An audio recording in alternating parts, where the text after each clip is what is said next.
Hello students. So let us see into the second model of business analytics. We'll see a few highlight areas. So we'll see this into two portions. The first portion will be of financial analytics and the second portion will be of operational analytics. On financial analytics, few key areas where we can focus is on risk or different type of credit risk, different type of methods for fraud detection and fraud prevention. And whereas when we see for operations, we'll see what is demand planning, forecasting models, different models, and what is supply chain procurement and strategic sourcing, various inventory modeling, aggregate planning, and resource allocation decisions. So these would be your possible long answer questions. We'll see what is financial analytics, beginning with financial analytics. Just as what we see, what is analytics? You see, analytics എന്തായിരുന്നു നമുക്ക് data driven decisions ഉണ്ട് based on past data അല്ലെങ്കിൽ future data വെച്ചിട്ട് നമുക്ക് ഓരോ insights നമ്മൾ generate ചെയ്യുന്നത് എന്ന് പറയുന്ന പോലെ ഇവിടെ ഫിനാൻഷ്യൽ അനലിറ്റിക്സ് എന്ന് പറയുന്നത് വെച്ചാൽ എന്തുവാ financial we get different perspectives on financial data where we can take various strategic decisions കാരണം ഫിനാൻസ് ഒരു ഏരിയയിൽ നമുക്ക് റിസ്ക് ഉണ്ട് right you based on various factors such as say maybe how much number of profit, how much revenue you have generated, how much was your loss incurred, based on which you take strategic decisions whether to invest more to keep that resource or to withhold that resource. You see how well your business is performing and whether or not it is profitable, stable, remains solvent, or it has enough liquidity. Coming on to risk, in finance terms, risk refers to the degree or uncertainty of where you can have a possible potential financial loss inherent in an investment decision. നിങ്ങൾ കൂടുതൽ risk ഉള്ള സ്ഥലത്ത് invest ചെയ്താൽ കൂടുതൽ returns കിട്ടും yes but look at the risk factor right you might not get your expected returns അത്രയും shares പോവായിരിക്കും അത്ര നിങ്ങൾ ഇൻവെസ്റ്റ് ചെയ്ത എമൗണ്ട് പോവായിരിക്കും so definitely it pays a higher payoff but there's a chance of a big greater chance of a risk of losing even either some or all of your original investment. We have mainly three types of risk. First is being business risk, where this involves your daily activities of the business, risk taken by the business entrepreneurs. Your second being non-business risk. This is something which is under outside the control of the firm. Say for example, it can be the pandemic, it can be the political condition, it can be economic crisis which is happening in the country as such. So this is not in the control of the company. Non-business risk. Business risk it is under the directly control of the firm. Right. Now moving on to the third one, financial risk. Here you see how well the company is able to repay their debt in order to maintain a liquidity, how well they are able to withstand their financial loss.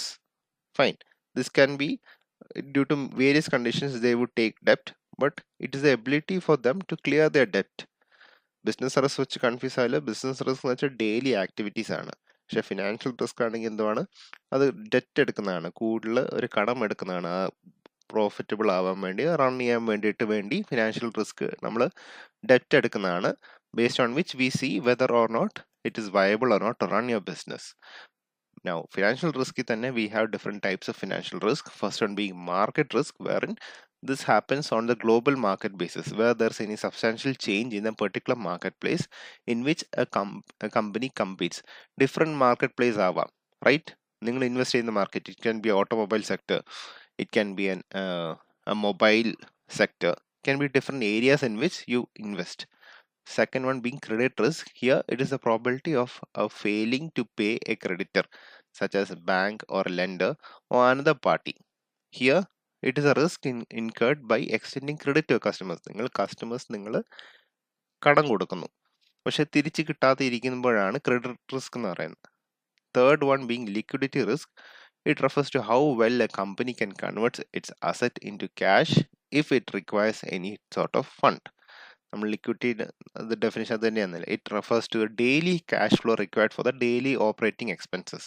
Here you have two types, asset liquidity risk and funding liquidity risk. And the fourth one being operational risk. This represents the daily regular business activities of running the daily business activities.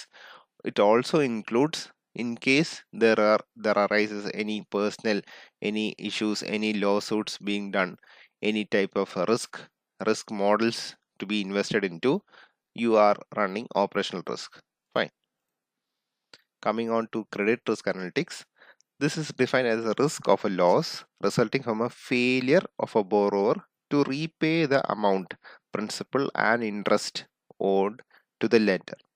Fine. നമുക്ക് തിരിച്ചു തരാൻ പറ്റാത്ത ഒരാളാണ് നമ്മൾ credit risk പറയുന്നത്. നമ്മൾ ഒരാൾക്ക് കാശ് കൊടുത്തു, കടം കൊടുത്തു, അത് തിരിച്ചു തരാൻ പറ്റാത്ത ഒരു സാഹചര്യത്തിലാണ് നമ്മൾ ക്രെഡിറ്റ് റിസ്ക് അനലിറ്റിക്സ് പറയുന്നത്. ഇപ്പം നിങ്ങൾ തന്നെ ബാങ്കിൽ പോകുമ്പം when you ask for loan, ഉടനെ ചാടി പിടിച്ച് they don't give you loan, they check something what is called CIBIL score, right? They have your history, നിങ്ങൾ എത്ര റീപേ ചെയ്യാൻ കപ്പാസിറ്റി ഉണ്ട്, നിങ്ങളുടെ ഇൻകം എത്രയാണ്, നിങ്ങൾ ഒരു ഡീഫോൾട്ടർ ആണോ, മുങ്ങി നടക്കുന്ന ഒരാളാണോ. Based on all such these factors we see how well we are able to give you risk. We have three types of credit risk. First is credit default risk. This is the standard wherein this can be where either the borrower is unable to pay the entire borrowed amount, or when the payment is overdue from 90 days from which he took the loan. Credit default risk. Second one being concentration risk. ഈ risk എന്ന് പറഞ്ഞാൽ നിങ്ങൾ ഒരു particular industry segment തന്നെ നിങ്ങൾ focus ചെയ്ത് ചെയ്യുന്നു. For example നിങ്ങളിപ്പം EVs വരുന്ന ഒരു സെഗ്മെന്റ് ആണ് അല്ലേ, ഇലക്ട്രിക് വെഹിക്കിൾസ് വരുന്ന ഒരു സെഗ്മെന്റ്. അപ്പോൾ നിങ്ങൾ കൂടുതൽ ബാറ്ററിയിൽ EVs കൂടുതൽ ഇൻവെസ്റ്റ് ചെയ്യുന്നു. അപ്പോൾ ആ ഒരു പർട്ടിക്കുലർ സെക്ടറിനാണ് നമ്മൾ ഒരു ഇൻഡസ്ട്രി റിസ്ക് എന്ന് പറയുന്നത്, concentration risk, in case something happens which is not in your control. So that is called concentration risk. You concentrate only on one particular segment of the area or one particular market risk. Third one being country risk, wherein you see such certain situations such as economic crisis, political conditions. Recently we saw the example of Sri Lanka, right? It's a risk that occurs when a country freezes its foreign currency payments obligations, resulting into a default on its obligations. പല കാര്യങ്ങൾ affect ആവും അവിടുത്തെ political conditions, economic conditions, പല കാര്യങ്ങൾ, ആൾക്കാർക്ക് ജോലി ഇല്ലായ്മ ആവാം, ഇൻഫ്ലേഷൻ റേറ്റ് കൂടുതലായിരിക്കും, people would not be able to live their normal day to day life and meet their day to day expenses. So that is what is called country risk. So if you are taking a loan from such a country, or you plan to do a risk business in such a place, there would be certain risk factors. It won't be much successful. Moving on to the next important topic, you have fraud detection and fraud prevention. രണ്ടും രണ്ടാണ്. Let me please tell you, don't get confused. Fraud detection is what you fraud ഉണ്ടായിട്ട് നിങ്ങൾ കണ്ടുപിടിക്കുന്നു fraud ഉണ്ടായി എന്ന്, അതാണ് fraud detection. Fraud prevention എന്താ, fraud ഉണ്ടാകാനുള്ള സാധ്യത കണക്ക് കൂട്ടിയിട്ട് നിങ്ങളൊരു കമ്മിറ്റി ഫോം ചെയ്തിട്ട് വേരിയസ് ടെക്നിക്സ് ഫോം ചെയ്യും to prevent any sort of fraud which is being happening to your company. രണ്ടാണ്. Will see what are the different types. Fraud detection ആണ് ആദ്യം നമ്മൾ നോക്കുന്നത്. Steps of fraud detection. First, you can either conduct a SWOT analysis. You can analyze your own company's strength, weakness, where you want to operate, where you can develop, you can find new opportunities, and if there is any threat in your existing system, you can have an internal as well as an external analysis.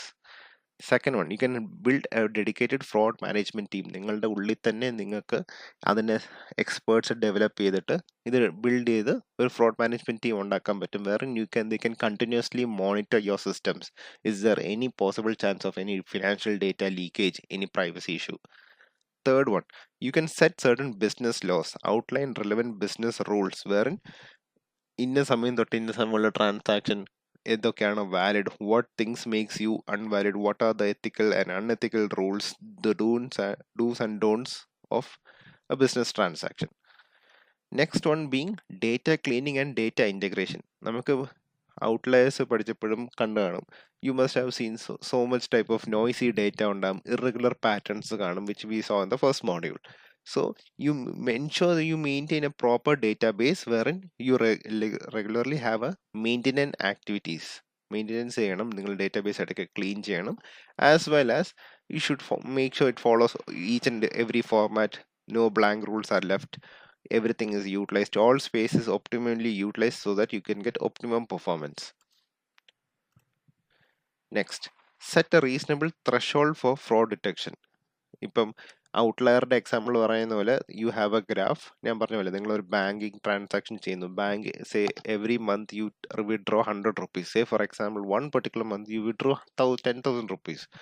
So an alert would probably go to a bank that this is not your regular pattern. So maybe they might call you and confirm you നിങ്ങൾ തന്നെയാണ് ഈ transaction ചെയ്തത്. So അത് തന്നെ നമുക്കൊരു limit set ചെയ്യാൻ പറ്റും. To what extent we can say that there is a possible chance of a fraud has happened. Sixth one, utilize various predictive models. Predictive modeling എന്തിന് ഉപകാരപ്പെടും? നമ്മുടെ ഫ്യൂച്ചർ ഡേറ്റയ്ക്ക് വേണ്ടി നമുക്ക് ഇപ്പോഴത്തെ ഡേറ്റ വെച്ച് ഇൻസൈറ്റ്സ് ഉണ്ടാക്കിയിട്ട് you can think of a probability of a fraud which can occur in the future. And the last one being using social network analysis. Here you can analyze different patterns, different customer patterns മനസ്സിലാക്കിയിട്ട് social media വെച്ച് you can analyze what are the different patterns in which your customers operate or which your data is being shared in, based on which you can take effective steps to control your data. ഇത്രയും പറഞ്ഞ fraud detection ആണ്. അടുത്ത fraud prevention, അതായത് fraud ഉണ്ടാവാതിരിക്കാൻ വേണ്ടിയിട്ടുള്ള fraud prevention ആണ്. First one, you can segregate your accounting duties. ഒരാൾ തന്നെ എല്ലാം പണി ചെയ്യണമെന്ന് കാര്യമില്ല. You can divide certain activities among different people so that you become safe. You are not dependent on one single person. Second one, know your employees. When you always hire a candidate, you should also always make sure you conduct a thorough background checking. Make sure there is no criminal cases, there is no offenses against such a candidate, because you trust that person and you give them job based on which your clients trust you. Next, third one, you can provide an anti-fraud training program for all your candidates so as to understand what are the do's and don'ts, what are the ethical programs to be conducted. Fourth one, you can hire experts in this field. There could be certain experts in financial field or in your forensics field wherein they can understand this pattern more than the internal employees. They are paid externally, and they can act as consultants. Next one, you can scrutinize your business bank accounts. Always have a regular day-to-day check or a routine check on your bank account. How much is the balance? How much is the statement? How much is the credit? Sixth one, audit your books regularly. You do not have to wait for any audit which happens once in a year or maybe once in 6 months. Continuous ആയിട്ട് ഒരു systematic രീതിക്ക് audit പോയിക്കൊണ്ടിരുന്നാൽ it makes things easier. Seventh one, create an ethical work environment. Eighth one, monitor vacation balances. നിങ്ങളുടെ എംപ്ലോയീസിൻ്റെ തന്നെ കൂടുതൽ ആൾക്കാർ കൂടുതൽ leave എടുത്ത് മുങ്ങി നടക്കുവാണെങ്കിൽ it's a possible chance of a fraud. It might not be true, but may be അവരെന്തെങ്കിലും കാണിക്കാൻ വേണ്ടിയിട്ട് എന്തെങ്കിലും കള്ളത്തരം കാണിച്ചിട്ടായിരിക്കും ഒത്തിരി ലീവ് എടുക്കുന്നത്, എന്തെങ്കിലും പേടിച്ചിട്ടൊക്കെ ആയിരിക്കും. So you should understand how much people are sincerely working with your company. Moving to the next is operation analytics. Operation analytics എന്താ നമ്മൾ ഫോക്കസ് ചെയ്യുന്നത്? It measures the real existing and real time operations of the business. നമ്മൾ business improve ചെയ്യാൻ വേണ്ടിയിട്ടാണ് operations ഉപയോഗിക്കുന്നത്. മറ്റേത് നേരത്തെ പഠിച്ച വെച്ചാൽ ഫിനാൻഷ്യൽ അനലിറ്റിക്സ് ആണ്. ഫിനാൻഷ്യൽ ഡേറ്റ വെച്ച് നമ്മൾ പഠിച്ചിട്ട് നമ്മൾ ലാഭകരമാണോ, ഇൻവെസ്റ്റ്മെന്റ് ഓക്കെ ആണോ, റിസ്ക് എല്ലാത്തിൻ്റെ പുറകെ റിസ്ക് ഉണ്ട്, അത് is that good or bad, you understand that. Whereas for operational analytics, you understand the different ways in which you can improve your existing business. You can monitor അത് logistics ആവാം, supply chain ആവാം, നിങ്ങളുടെ delivery ആവാം. Each and every decisions you can use with the help of data mining techniques, AI, machine learning, so that you can provide better transparency. Everyone in the chain is looped into. Everyone being the supplier to the vendor to your customer, everyone sees your data, thereby helping them to make better decisions. Next, we have what is demand planning. Here, it is a supply chain management. It is a process of supply chain management process of forecasting demand so that you can deliver your products on the right time and ensure customer satisfaction. നിങ്ങൾക്ക് തന്നെ നിങ്ങൾ ഇപ്പം you would probably know when are the possible days of a flash sale going to happen on Amazon or Flipkart, right? It could be most probably on a Republic Day sale, or it could be a festive sale such as Diwali or a New Year. So based on which they can easily plan and make sure their stock are being filled. They can contact their sellers, their suppliers, ensure that there is no barriers in their supply chain logistics process. Moving to the next, is demand forecasting. It is a part of larger demand planning process and analyzes which all data you require for predicting your sales. നേരത്തെ പറഞ്ഞ പോലെ ഇപ്പം നിങ്ങൾക്ക് predict ചെയ്യാൻ പറ്റും ഇത്രയും sales, എത്ര type of ആൾക്കാരെന്ന്, എത്ര സെയിൽസ് വരാൻ പറ്റും, എത്ര ഈ വരുന്ന സെയിൽസ് എല്ലാം ഡെലിവർ ആവണം സമയത്തിന്. ഡെലിവർ ചെയ്യുമ്പോൾ ക്വാളിറ്റി നോക്കണം. ക്വാളിറ്റി നോക്കുമ്പോൾ തന്നെ എന്തുവാ റിട്ടേൺ വരാൻ സാധ്യത ഉണ്ട്. എന്തെങ്കിലും ക്വാളിറ്റി ഡാമേജ് ഉണ്ടെങ്കിൽ അത് തിരിച്ചെടുത്ത് അത് ഒന്നെങ്കിൽ പ്രോപ്പറായിട്ട് റീഫണ്ട് ചെയ്യണം കസ്റ്റമറിന്, അല്ലെങ്കിൽ റീപ്ലേസ്മെന്റ് ചെയ്ത് കൊടുക്കണം. Else this would affect your business. So you can analyze your customers purchasing pattern. This can be various factors, either based on season, second one based on your competitor. If your competitor uh, produces your same item or produces better item, demand would fluctuate. Based on geographical area wherein you reside. Next being the type of economy you are into, and fifth one being what are the different type of goods. It can be perishable or non-perishable goods with respect with the time period. Moving on to the next types of demand forecasting, you have passive demand forecasting, which is your normal demand forecasting where you use only past sales data to predict future sales. Next one being active demand forecasting. Here you use your real-time data so as to understand your what is the sales data being uh, taken into account.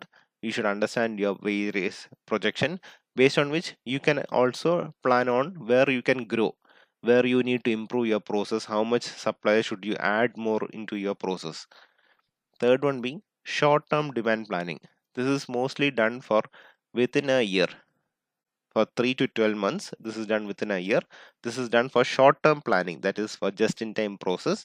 This can help us to make quick changes, serve customers much better on a very short time scale, so that you can satisfy your customer needs. Short term. അടുത്ത് വരുന്ന long term ആണ്. This is done for more than a year. So this takes probably an international market, അല്ലെങ്കിൽ ഇതിന്റെ transportation ഒത്തിരി cost വരുമായിരിക്കും. So you should plan accordingly. ഒരു സാധനം item ആയിട്ട് ഒരു ലൊക്കേഷൻ എ തൊട്ട് ലൊക്കേഷൻ വേറെ country A to country B ship ചെയ്യണോ, അതോ you wait for a certain time, ഒരു particular products you want to send from India to America. So based on which you take time. Say for example you have a buffer time of 2 weeks എന്നിട്ട് അത് ഒരുമിച്ച് അയക്കുവാണെങ്കിൽ ലാഭമായിരിക്കുമല്ലോ. It is going to the same destination. Same way. Fifth one being macro level demand forecasting. Here you see what are the different forces that have a connection towards your existing competition, your economic condition, as well as your customer trends. These have different areas wherein they can challenge actually your decisions. It affects your decisions based on these three factors. ചിലപ്പോൾ ഒരു chip level shortage ഉണ്ടാവും. ഈ corona സമയത്ത് അതാ face ചെയ്ത്. There was shortage of laptops and phones because the use of online education started, remote working started. But provided chip shortage ഉണ്ടായിരുന്നു, കാര്യമായിട്ട് അത് affect ചെയ്തായിരുന്നു. So that would also affect your business. Next one. Sixth, micro level demand forecasting. This is the industrial level based on a particular single business level or a market industry level. Seventh one being internal business forecasting. This is similar to the one which we have studied before. This refers to what? Your day-to-day operations of your business. നിങ്ങൾക്ക് അത് ചെയ്യാൻ പറ്റുമോ ഇല്ലയോ, based on your internal, how much cash you have in hand, how much profit margin you are getting, and you can predict ഈ മാസം ഇത്രയും profit ഉണ്ടെങ്കിൽ അടുത്ത മാസം ഇത്രയും കച്ചവടം ചെയ്താൽ എത്ര ചെയ്യാൻ പറ്റും, എത്ര കിട്ടാൻ പറ്റും, how much people you have to pay your salary, how much people you need to recruit more. These are your internal business forecasting. Moving on to the forecasting models, you are having mainly two type of models, qualitative as well as quantitative model. We have studied this in operations management. You can please refer that video. This is there in the playlist also. Qualitative methods ആണെങ്കിൽ നമുക്ക് നാല് type methods ഉണ്ട്. Executive opinion, sales force opinion, consumer market study and Delphi method. Quantitative ആണെങ്കിൽ full of mathematical techniques ആയിരിക്കും. You have knave approach, moving average weighted approach, you have exponential smoothing, trend projection, as well as linear regression model. These are basically classified into two types. One is causal model, second one is time series model. Next, moving on to procurement and strategic sourcing. Procurement is എന്താ? നിങ്ങൾ കുറേ സാധനങ്ങൾ gather ചെയ്യുന്നു, നിങ്ങൾക്ക് വേണ്ടി raw materials, നിങ്ങൾക്ക് വേണ്ടി input materials, input സാധനങ്ങളെല്ലാം നിങ്ങൾ ഗ്യാദർ ചെയ്യുന്നു through your suppliers. It's an to process that covers activities such as planning, negotiating price, purchase order and in controlling your inventory. വേറെ സോഴ്സിംഗ് തന്നെ എന്താ? സോഴ്സിംഗ് എന്ന് വെച്ചാൽ it starts the entire process. It's a big picture. Sourcing എന്ന് പറയുമ്പോൾ എന്തുവാ? Full of procurement activities മാത്രമേ ഉള്ളൂ. Identifying your potential supplier. You have a set of vendors or suppliers. You try to identify who is the best among dum. അതെങ്ങനെ നമ്മൾ identify ചെയ്യും? Who is your best supplier among A list of suppliers? If say for example you are buying a product from Amazon, you imagine you have multiple sellers. ഇപ്പോൾ multiple sellers ഉണ്ടെങ്കിൽ നിങ്ങൾക്ക് അവരുടെ സെല്ലറുടെ score ആണ് പറ്റും. If you can recollect, in Amazon you can check what is their score, how timely they are able to deliver their product on time, how reliable are they, is there any quality issues, their customer service, ഒരു point ഉണ്ട്. Similarly you can select your potential supplier through that method. These are various considerations to be done while choosing your supplier. നേരത്തെ പറഞ്ഞ പോലെ based on their quality of good and services, അവരുടെ ബ്രാൻഡിന് reputation ഉണ്ടോ, good will ഉണ്ടോ, how financially stable are they using technology or traditional ways, then how is their customer satisfaction, are they using any innovative techniques, do they use their internal employees or do they give it for external employees, outsource ചെയ്യുവാനോ അതോ full subcontract ചെയ്യുവാനോ? You see how careful, how reliable and how responsive are they to their decisions. Whenever you give them you send an inquiry, you want to track your order, or if there is any issue that has been happened, you see what are the different scalability operations and different growth opportunities that company has. You see if how stable they are, or do they work on a seasonal basis or on a regular basis. Moreover, you see how is their company culture and what are the different type of ethical values they have. Second, next one, sustainability and diversity. Do they have any gender discrimination? Do they produce waste? How do they recycle their waste, or how do they cause more pollution? അങ്ങനത്തെ ആൾക്കാർ consider ചെയ്യണോ വേണ്ടോ is definitely your choice. കാരണം it doesn't matter even if you label your product is 100% environmental free, if your supplier or your vendor is doing any sort of pollution or any sort of damage to the environment, that is net effectively counted upon you on terms of sustainability. അങ്ങനത്തെ ചില factors നമ്മൾ നോക്കണം. Last on ethics and integrity of the vendor. Do they use any child labor? Do they use any unfair means or unfair treatment towards the business? Next one, coming to two types of inventory model. Inventory model എന്ന് വെച്ചാൽ എന്തുവാ? നമുക്ക് ഓപ്പറേഷൻസിൽ പഠിച്ച അതേ സാധനം, set of inventories. നമുക്ക് ഒരു optimal level of inventories നമുക്ക് മെയിൻറ്റെയിൻ ചെയ്യണം. അത് എന്തുകൊണ്ടാണ്? ഇൻവെൻട്രി എപ്പോഴും ചുമ്മാ ഇരിക്കത്തില്ല. നമ്മളൊരു വർക്ക്ഷോപ്പിൽ പോവുകയാണെങ്കിൽ, അല്ലെങ്കിൽ ഒരു കാറിൻ്റെ വർക്ക്ഷോപ്പ്, ഒരു ഓതറൈസ്ഡ് വർക്ക്ഷോപ്പ് പോവുകയാണെങ്കിൽ ഡിഫറെൻറ്റ് പാർട്സ് എല്ലാം കാറിൻ്റെ മോഡൽ എപ്പോഴും കാണണമെന്ന് നിർബന്ധമില്ല. May be they met B ആ പർട്ടിക്കുലർ ഏരിയ സർവീസ് ചെയ്യുന്ന, സ്ഥിരമായിട്ട് സർവീസ് ചെയ്യുന്ന വണ്ടികൾ അവർക്കൊരു പ്രൊഡിക്ഷൻ കാണുമല്ലോ, ഇല്ലേ? നിങ്ങൾക്ക് ഓരോ ടൈംലി സർവീസ് ഉണ്ടല്ലോ വണ്ടി, അല്ല തോന്നിയ സമയം അല്ലല്ലോ നമ്മൾ സർവീസ് ചെയ്യുന്നത്. യു സർവീസ് ആയത് based on this much kilometer on a based on a certain time period. So they can have a prediction based on which car would come and service. So they would have the necessary parts and keep track of all parts which they need to occur. ഇപ്പോൾ സ്ഥിരമായിട്ട് fault വരാത്ത അല്ലെങ്കിൽ replacement വരാത്ത സാധനങ്ങൾ അവർ stock ചെയ്ത് വെക്കേണ്ട കാര്യമില്ലല്ലോ.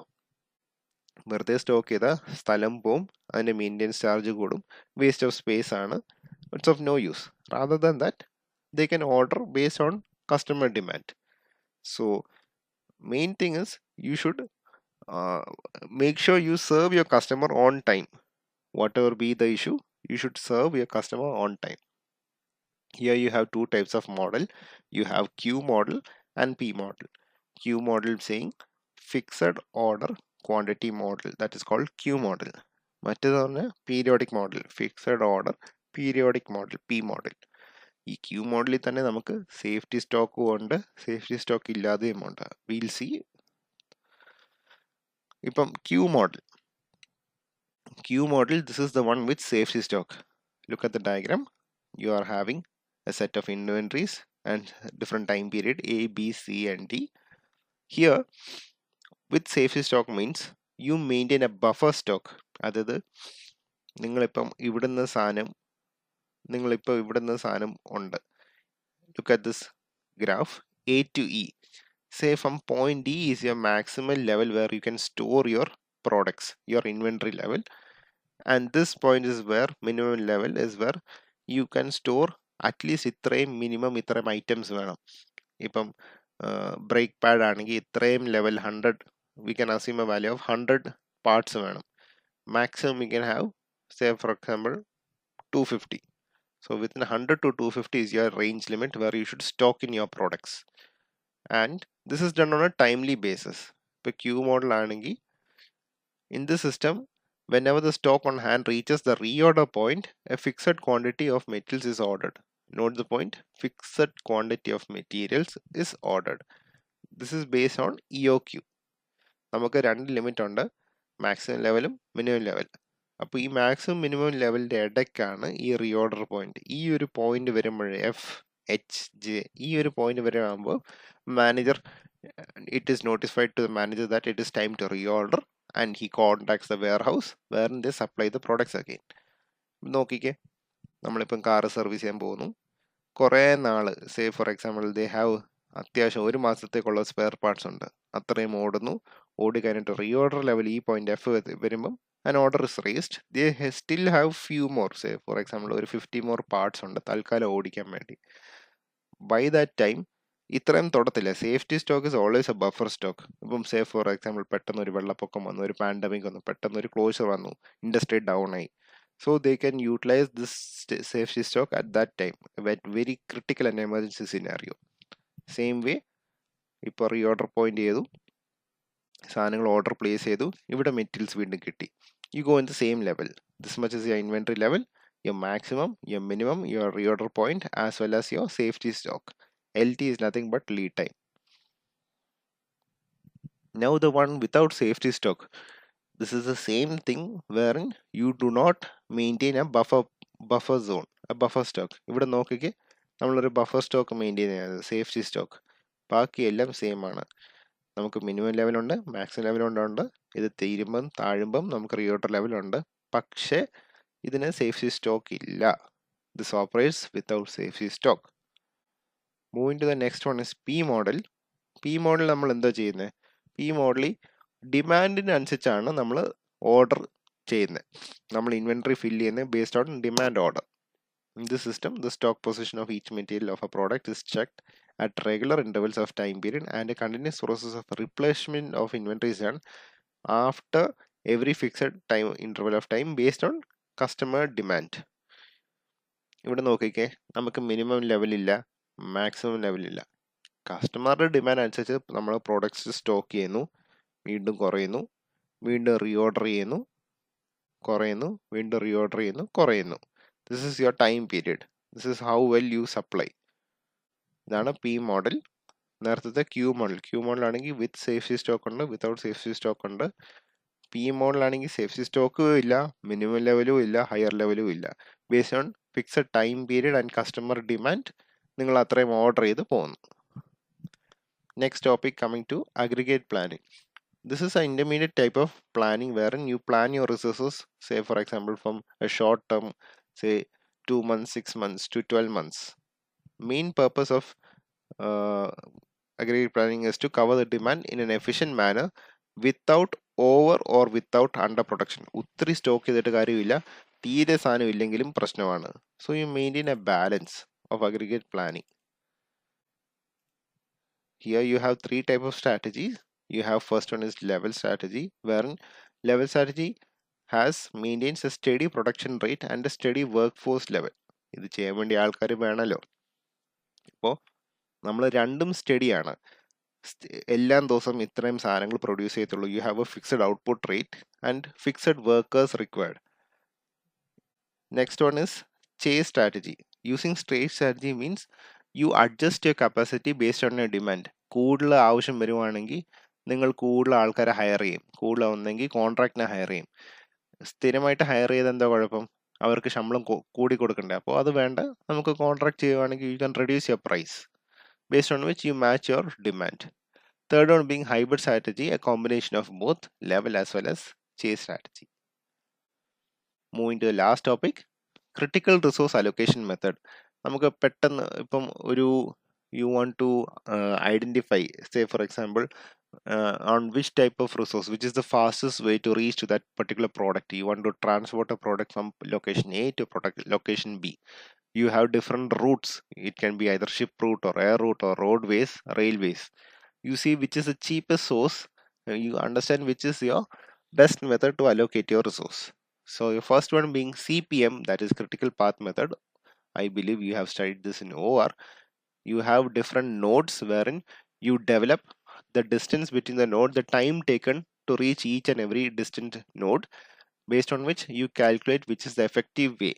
You see which is the activities which you can complete on time. Longest route നിങ്ങൾ നോക്കിയിട്ട് ഷോർട്ടസ്റ്റ് റൂട്ട് നോക്കിയിട്ട് you plan accordingly which you can complete first.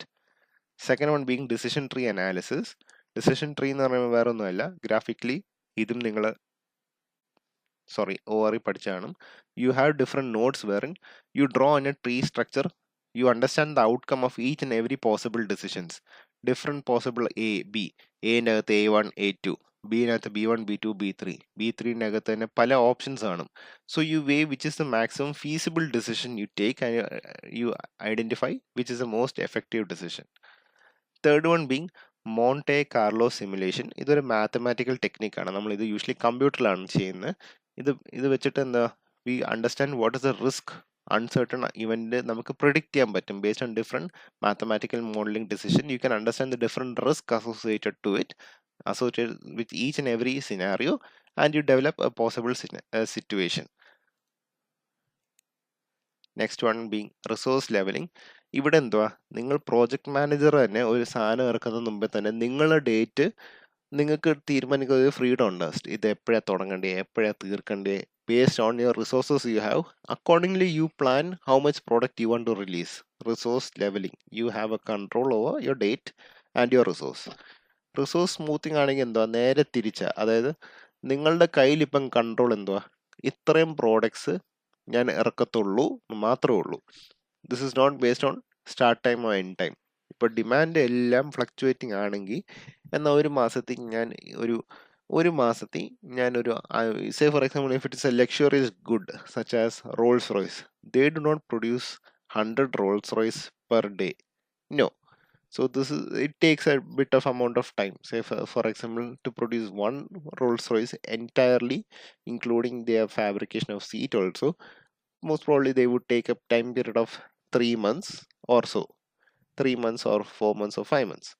So based on your demand, you can reduce your demand. You can limit your production by reducing the demand. ഇത്രയും സാധനങ്ങളോ ഇത്രയും ടൈമിനാകുമ്പോൾ നിങ്ങൾ ഇറക്കുന്നുള്ളൂ. So that you can plan accordingly. This is what is called resource smoothing. Leveling ആണെങ്കിൽ എന്തോ, നിങ്ങൾക്ക് എന്നാ start ചെയ്യേണ്ടേ എന്നാ end ചെയ്യേണ്ടേ based on your resources you have. Human resource ആവും, മെറ്റീരിയൽ റിസോഴ്സ് ആവും, you plan your production. Smoothing ആണെങ്കിൽ എന്തുവാണ്, നിങ്ങൾ ഡിമാൻഡ് മനഃപൂർവ്വം കുറച്ച് ഓർഡേഴ്സ് നിങ്ങൾ എടുക്കത്തുള്ളൂ, ബൾക്ക് ഓർഡേഴ്സ് എടുക്കത്തില്ല. ഇത്രയും ടൈം എടുത്ത് ഞാൻ പ്രൊഡ്യൂസ് ചെയ്യത്തുള്ളൂ, so that the quality is not being affected and you can deliver on time to your customer. Okay. Thank you.